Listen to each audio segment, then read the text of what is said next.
നമസ്കാരം. റാഫ്റ്റോക്ക് ഫുട്ബോളിലേക്ക് അവർക്കും സ്വാഗതം. സൂപ്പർ കോപ്പ ഡി എസ്പാനയുടെ ഫൈനൽ മത്സരം ആകാംക്ഷയോടുകൂടി ആവേശത്തോടുകൂടി കാത്തിരിക്കുകയാണല്ലോ നമ്മളെല്ലാവരും. ഈ വർഷത്തെ ആദ്യ എൽ ക്ലാസിക്കോ മത്സരമാണ് സൗദി അറേബ്യയിലെ ജിദ്ദയിൽ വെച്ച്. നാളെ രാത്രിയാണ് ഫൈനൽ മത്സരം. റയലും ബാഴ്സയും നേർക്കുനേർ. നാളെ രാത്രി ഇന്ത്യൻ സമയം 12:30 എന്ന് പറയുമ്പോൾ സാങ്കേതികമായിട്ട് തിങ്കളാഴ്ച പുലർച്ചെ ഇന്ത്യൻ സമയം 12:30 ആ കളി. ഈ കളിക്ക് മുന്നോടിയായിട്ട് റയൽ ടീമിലേക്ക് കിലിയൻ എംബാപ്പെ ചേരുന്നു. അത് അവരുടെ ശക്തി വർദ്ധിപ്പിക്കുമെന്ന കാര്യത്തിൽ ഒരു തർക്കവും വേണ്ട. അവരുടെ മുന്നേറ്റ നിരയിൽ എംബാപ്പയോളം പ്രഹരശേഷിയുള്ള മറ്റൊരാളില്ല. ഈ സീസണിലെ കണക്കുകൾ നോക്കിയാൽ മതി. എംബാപ്പെ വരുന്നു എന്നുള്ളത് ഒരിക്കലും FC ബാഴ്സലോണക്ക് ഒരു സന്തോഷ വാർത്തയല്ല. എന്നാൽ റയലിന് സന്തോഷമല്ലാത്ത വാർത്തകൾ വേറെ അവരുടെ ക്യാമ്പിൽ നിന്ന് ഉയരുന്നുണ്ട്. 1-2 താരങ്ങൾ ഇപ്പോൾ പരിക്കിൻ്റെ പിടിയിലാണ്.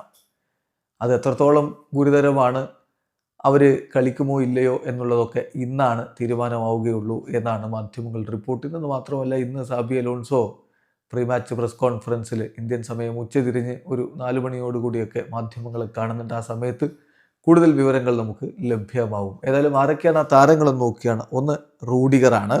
റൂഡിഗറിൻ്റെ കാൽമുട്ടിൽ അദ്ദേഹത്തിന് ഡിസ്കംഫർട്ട് ഫീൽ ചെയ്യുന്നുണ്ട്. ഫൈനൽ മത്സരത്തിൽ അദ്ദേഹം ഡൗട്ട്ഫുൾ ആണ് എന്ന് തന്നെയാണ് സ്പാനിഷ് മാധ്യമങ്ങൾ റിപ്പോർട്ട് ചെയ്യുന്നത്. ചില മാധ്യമങ്ങൾ അദ്ദേഹം ഫൈനലിൽ കളിച്ചേക്കില്ല എന്ന് തീരുമാനിച്ച മട്ടാണ്. ഏതായാലും അദ്ദേഹത്തിൻ്റെ കാര്യത്തിൽ ഇന്ന് വ്യക്തത വരും. അദ്ദേഹം ഡൗട്ട്ഫുൾ ആണ്.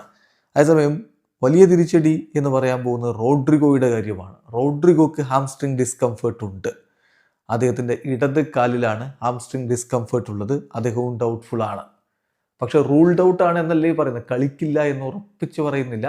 പരിക്കിൻ്റെ പ്രശ്നങ്ങളിലാണ് റോഡ്രിഗോയുള്ളത്. ഇന്ന് കൂടുതൽ ടെസ്റ്റുകളും കാര്യങ്ങളൊക്കെ നടത്തി. ഇന്ന് എങ്ങനെ ഫീൽ ചെയ്യുന്നു താരത്തിന് എന്നനുസരിച്ചാണ് നാളെ അദ്ദേഹത്തെ പാർട്ടിസിപ്പേറ്റ് ചെയ്യിക്കണോ എന്നുള്ളതിൽ തീരുമാനമെടുക്കുക. ഇപ്പം മിന്നും ഫോമിലുള്ള റോഡ്രിഗോ അദ്ദേഹം കളിച്ച് പറ്റൂ റയൽ മാഡ്രിഡിന് മത്സരം വിജയിക്കാൻ. ഇനി എംബാപ്പയുടെ കാര്യത്തിൽ അദ്ദേഹത്തിന് നീണ്ട നാളുകൾ വിശ്രമം വേണ്ടി വരുമെന്ന് പറഞ്ഞിട്ട് അത് കട്ട് ഷോട്ട് ചെയ്ത് അദ്ദേഹം കളിക്കാൻ സജ്ജനായി വരികയാണ്. ചില സ്പാനിഷ് മാധ്യമങ്ങൾ നൽകുന്ന സൂചന പെയിൻ കില്ലേഴ്സ് കുത്തിവെച്ചുകൊണ്ട് അദ്ദേഹം കളിക്കും ഫൈനൽ മത്സരം എന്നാണ്. ഇനിയിപ്പോൾ മുഴുവൻ സമയം കളിച്ചില്ലെങ്കിലും ഡിസിസീവ് ആയിട്ടുള്ള ഘട്ടങ്ങളിൽ അദ്ദേഹത്തെ സബ്സ്റ്റിറ്റ്യൂട്ട് ആയിട്ടെങ്കിലും സാബി അലോൺസോ ഈ ഫൈനൽ മത്സരം കളിപ്പിക്കും. അതുകൊണ്ട് തന്നെയാണ്, അതിനുവേണ്ടി തന്നെയാണ് ഇപ്പോൾ അദ്ദേഹം മാഡ്രിഡിൽ നിന്ന് പറന്ന് സൗദിയിലേക്ക് എത്തുന്നത്. വീഡിയോ അവസാനിക്കുന്നു. ഫുട്ബോൾ ലോകത്ത് കൂടുതൽ വിശേഷങ്ങളുമായി റാഫ്റ്റോക്സ് വീണ്ടും എത്താം.